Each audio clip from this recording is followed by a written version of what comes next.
नमस्कार विद्यार्थियों, एक बार फिर से आपका पुनः स्वागत है। आज हम स्वराष्ट्र गौरवम जो पाठ है उसका दूसरा भाग पढ़ेंगे। 7 नंबर का जो श्लोक है वो देखेंगे हमें। राष्ट्र दृष्टि नमस्यामो राष्ट्र मंगल कारिणीम यया विना न पश्यन्ति राष्ट्रम स्व निकट स्थितम। ये अमृता वाग्वाचार्य द्वारा लिखित है। ये क्या कह रहा है? राष्ट्र मंगल कारिणीम, राष्ट्र का मंगल करने वाली, राष्ट्र का देश का मंगल करने वाली राष्ट्र दृष्टि, राष्ट्र के प्रति दृष्टि, नमस्याम है, नमस्कार करते हैं। राष्ट्र का मंगल करने वाली राष्ट्र दृष्टि को नमस्कार करते हैं। यया बिना, जिसके बिना, न पश्यन्ति, दिखाई नहीं देती है, राष्ट्रम, राष्ट्र के प्रति, स्व निकट स्थितम, अपने राष्ट्र के पास स्थित भी, यया बिना, जिसके बिना, यया बिना, जिसके बिना, स्व निकट स्थितम, अपने पास में स्थित, राष्ट्रम, राष्ट्र भी, न पश्यन्ति, राष्ट्र भी दिखाई नहीं देता है। कि हम उस राष्ट्र के प्रति मंगलकारी उस राष्ट्र दृष्टि को नमस्कार करते हैं जिसके बिना अपने पास में स्थित ही राष्ट्र को नहीं देख सकते, दिखाई नहीं देता है। अगला श्लोक लेते हैं। सम्मान संस्कृति मताम यावती पितृ पुण्य भू तावतिम भुवमावृत्ते राष्ट्रम एकम निगद्यते। तदेव द्वारा है। समान संस्कृति मताम, समान संस्कृति को मानने वाले, एक समान संस्कृति को मानने वाले, यावती पितृ पुण्य भू, जिसकी क्या कहा गया है?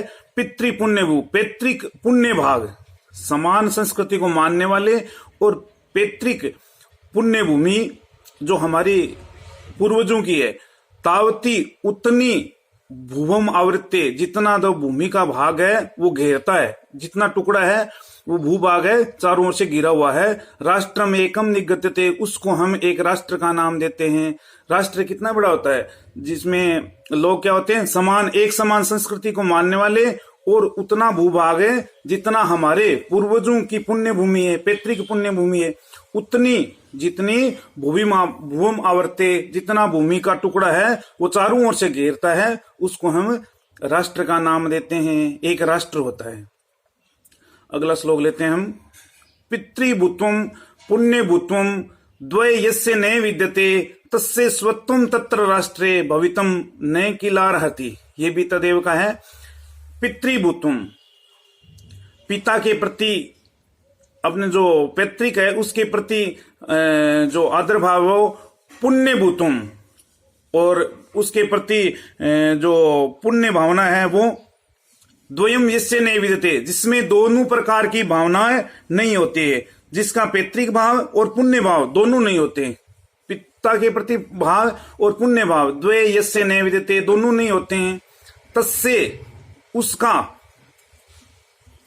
तत्र राष्ट्र, उस राष्ट्र के प्रति, जिस देश में रहते हैं उस राष्ट्र के प्रति, स्वत्वम, स्वत्व की, अपनत्व की, भवितुम, भावना, न किलहर्ति, नहीं हो सकती, निश्चय ही उसके मन में देश के प्रति जो भावना है, देश भावना, वो नहीं हो सकती। यानी क्या बताया गया है? पितृभूतों, अपने जो पैतृक भाव हैं वो और पुण्य भाव दोनों नहीं हो सकते जिसके अंदर है, तस्य, उस राष्ट्र के प्रति अपनत्व की भावना नहीं हो सकते। ये जो दोनों भाव अगर किसी व्यक्ति में नहीं है तो वो वह राष्ट्र के प्रति उसमें जो भावना होती है, देश के प्रति जो भावना होती है वो नहीं हो सकती। अगला श्लोक।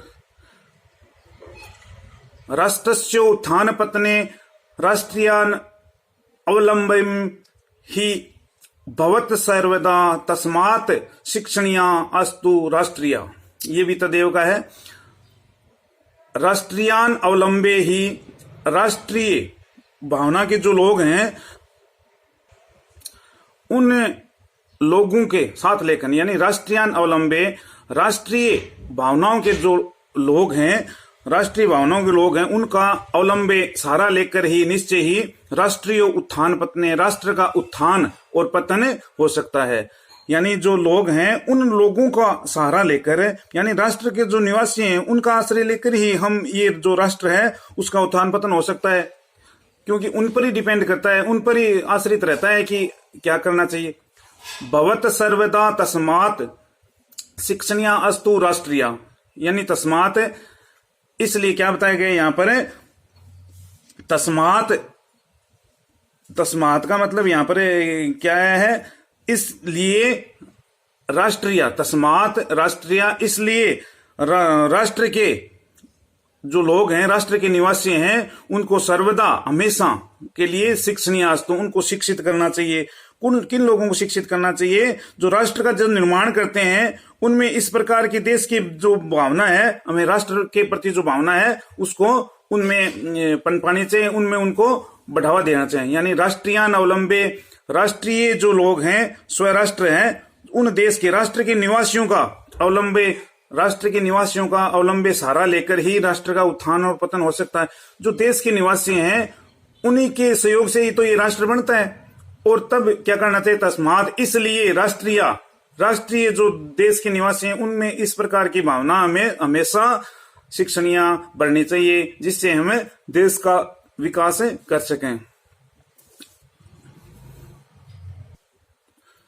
अब इस जो तीसरा पार्ट है उसका अंतिम श्लोक है, विद्या शस्त्रम च शास्त्रम च द्वे विद्ये प्रतिपते शस्त्रेण रक्षिते राष्ट्रे शास्त्र चर्चा प्रवर्तते। ये चाणक्य का है। विद्या शस्त्रम च शास्त्रम च द्वे विद्ये प्रतिपते, यानी क्या बताया गया है? शस्त्र विद्या, शस्त्र विद्या, चय का मतलब और, शास्त्र और शास्त्र विद्या, शस्त्र विद्या और शास्त्र विद्या द्वे दोनों विद्ये उनका ज्ञान होना चाहिए। प्रतिपत्ति उनका क्या होना चाहिए? प्राप्ति के लिए, शस्त्र विद्या और शास्त्र विद्या के प्राप्ति के दोनों का हमें ज्ञान होना चाहिए। फिर क्या कह रहे हैं? शस्त्रेण रक्षिते, यानी शस्त्रों द्वारा रक्षित जो देश है, जिसको शस्त्रों द्वारा चारों ओर से हमारा देश जो सुरक्षित है, उस राष्ट्र के शास्त्र चर्चा प्रवर्तते, उसके लिए हमें किस पर चर्चा करनी चाहिए? शास्त्रों की चर्चा करनी चाहिए। जो देश किसके द्वारा सुरक्षित है? शस्त्रों के द्वारा सुरक्षित, जिस देश को कर लिया है, उस राष्ट्र के लिए हमें उसके बाद में शास्त्रों पर चर्चा करनी चाहिए। ये चाणक्य के द्वारा बहुत ही इंपॉर्टेंट, बहुत ही महत्वपूर्ण ये जो श्लोक है इसके बारे में बताया गया है। तो आज हमने ये 5 श्लोक कर लिए हैं। अब अगला जो पाठ है वो हम 10वां पाठ पढ़ेंगे, उसमें भी श्लोक हैं।